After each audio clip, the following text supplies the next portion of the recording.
Ստեյքի սիրահարներ, եկեք միասին արագ եւ հեշտ ստեյք պատրաստենք։ Դրա համար մեզ հարկավոր է տավարի միսը խոշոր կտորներով կտրատել եւ ավելացնել սև ու կարմիր պղպեղ աղը ըստ ճաշակի։ Մի փոքր էլ բուսայող ենք անում, որպեսզի համերը հավասար բաշխվեն, այսպես տարածում ենք լավ ձեռքերով եւ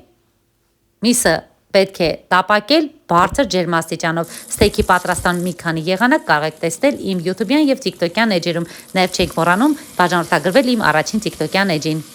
Մի լավ էսպես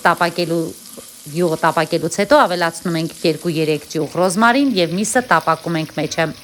2 րոպե ամեն կողմից տապակում ենք եւ կարող ենք հանել։ Հավատացնում եմ յուրահատուկ բան է ստացվում։ Իսկ եթե սիրում եք էլ ավելի շատ եփված, 1-2 րոպե ավել եք թողնում։ Հիմա արդեն մեր ստեյքը պատրաստ է, եւ տեսքից էլ երևում է արտաքինից գեղեցիկ կարմրում է,